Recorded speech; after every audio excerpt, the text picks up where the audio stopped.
Good morning, Yachts Classic Cars Limited fans, and welcome to another, well, actually, it's a really snowy day in Retford. Yes, it is the day following the snow, which was actually yesterday. I uploaded a video the day before, and this is the continuation of that. As you'll have seen, or as you can see, there's been a bit of a pause in between that. That was recorded some weeks ago. And there's been a couple of reasons for that. One, I had a couple of days off. Two, an angle grinder disc decided to vaporize into my left eye last week, so I had to have a couple of days off. It's a long story that I won't go into unless somebody desperately needs to know about it. However, the upshot is you join me back with the tool of truth on the Stag cylinder head there. So what I'm going to do is I'm going to show you what happens when you put this on, okay? And we'll go from there. Go. So hopefully you can see, you can see this applied to a stud. What I did was, or what I've done here is apply a little bit of oil down there just to wind it onto the stud so it'll flatten down. Should be able to see that. I have a pair of small Stilsons.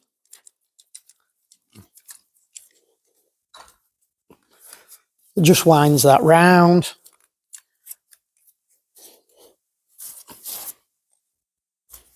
In fact, I'll tell you what, I'm going to do that on a different stud, actually. Because the thread's a bit iffy on that one. I don't want to force anything. So what I'm going to do is I'm going to do it on this stud here. No, actually, I'll do that stud, I think. Let's do that stud. That's a nice clean stud. Just check you can see that. You can. That should be a bit easier for you to see. Oops.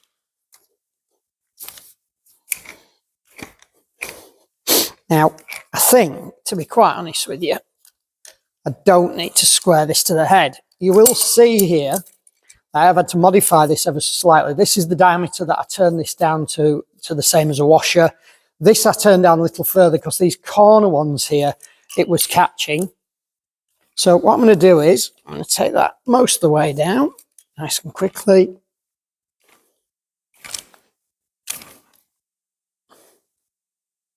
That'll do. It's not bedded right down, but it's down about 5/8 of an inch. So I think that'll be fine to demonstrate what the effect here is. And what I do is fill that with oil for two good reasons. The main one is obviously as a cutting lubricant. The other one is so that the drill bit doesn't cut into the sides here and it keeps it nice and flat. This is the super duper sharp chrome drill bit I bought. And obviously that's my drill. So, tightening that in, put it on a single speed, and what I did was I left the slots in these just to apply a gentle pressure. Now I might actually go up on the second speed, and what I'm doing is, although that looks ridiculous,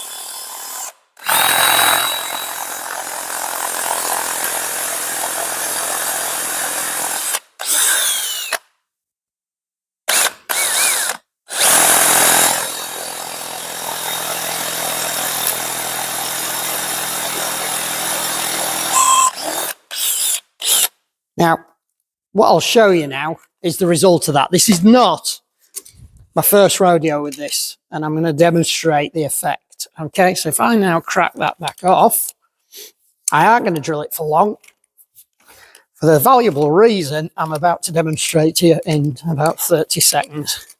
So if I wind that back off,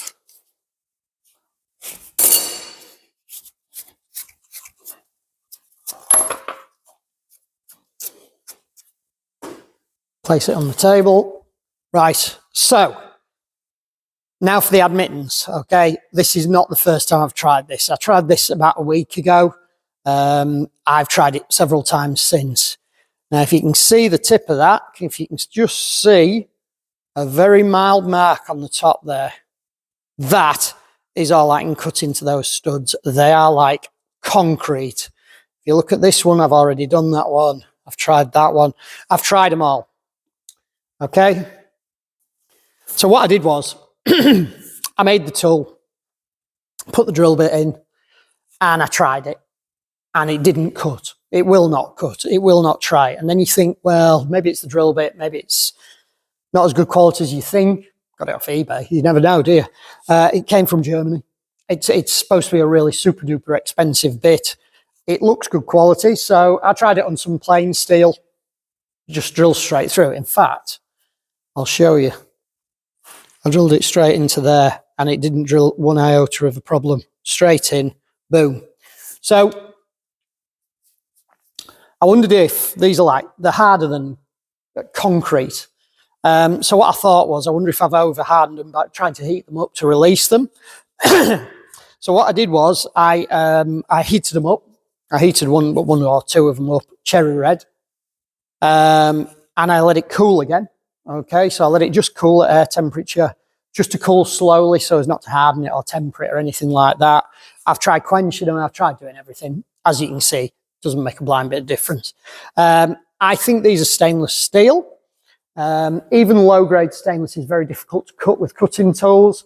And although that's a speed bit, it won't go through it. I've tried the good quality cobalt tipped drill bits that I buy from Air Supplies, which is what I drilled that steel ingot with originally.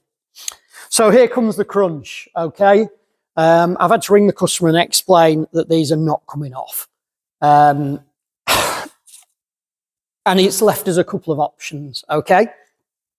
Now, I've actually got three options at the moment. The first is, well, I've got a number of options, there's probably more than three, but the first option is try to cut the heads off. So cut across the top of them with a grinder, with something to cut through the studs, release them off the engine, and sacrifice the heads. Obtain a second-hand pair.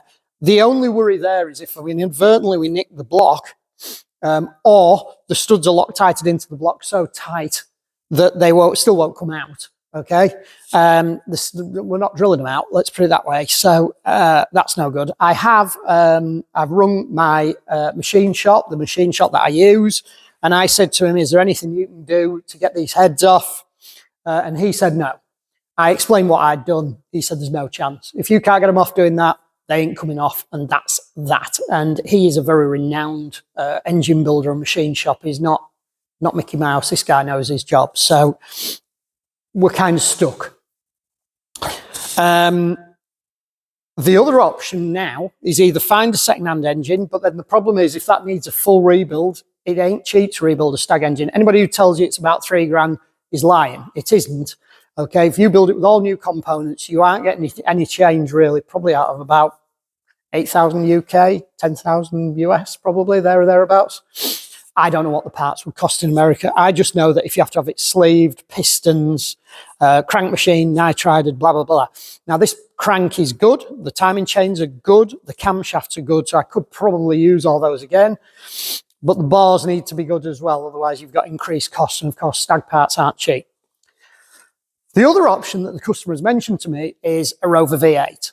Now then, I'm a big Rover V8 fan.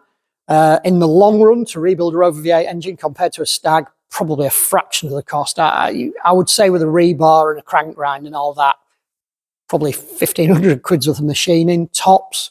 I don't know until I start. I have my crank polished and it was a few hundred quid. That's it, you know. It's not as expensive as on a Stag. So that's a possibility. The owner loves the car. He has a number of other classics that he drives and he just wants to be able to drive it. Okay, like the Vega on the ramp, he wants to be able to drive that. He isn't bothered about retaining its value or anything like that. So he just wants to be able to use it. In which case, I think a Rover V8 is a really, really, really good option. Maybe a straight six. We're going to have a look into that. I have a lead on a Rover V8 engine that has been recently fitted to or previously fitted to a Stag, I think. And I've got to chase that up and see what goes on. But of course, I damaged my eye, so I haven't been able to drive or anything. the other and last option, now this is a fresh option. Steve Salvage, who subscribes to my videos and comments a lot, now he's got a lot of experience on Stag and previous engines in the engineering trade. The guy's an absolute genius. Have a look at his channel if you haven't done already. Really nice guy. You'll see him comment on my Stag videos. He comments on all my Stag videos. Really, really nice guy. He's done some really fantastic stuff with overdrives attached to automatic gearboxes and stuff like that. The guy knows Stags inside out, okay?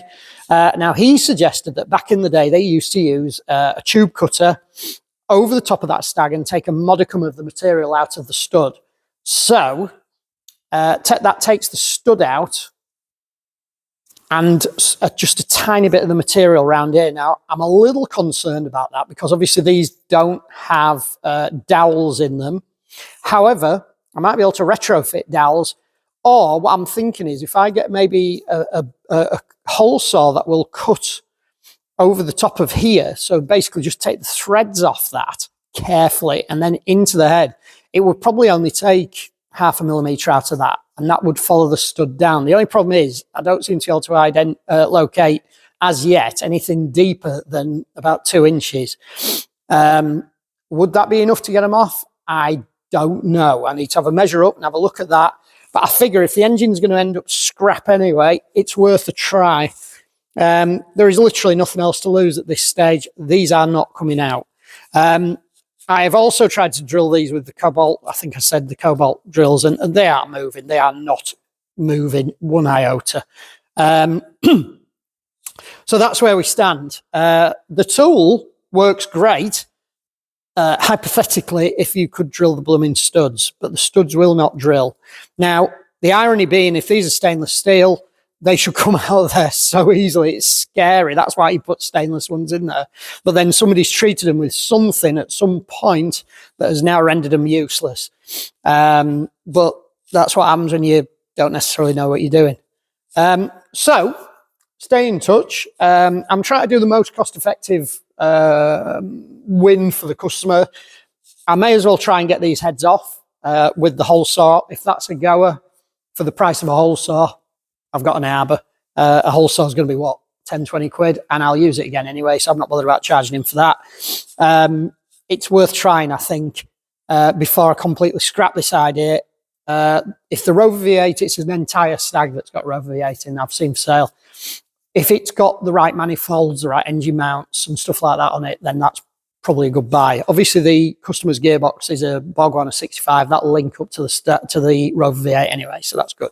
Right, I'm waffling on. I do apologise for that. So yes, tool fail, stud fail, tool fail. This is turning into a series of fail. You won't often see me fail when I'm doing stuff. It is quite rare, and it's given me a little bit of a twitch, but you know, there will be a solution and we will find it.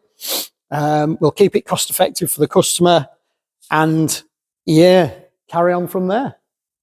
Thank you for watching. Please consider subscribing. Give it a like. Bye.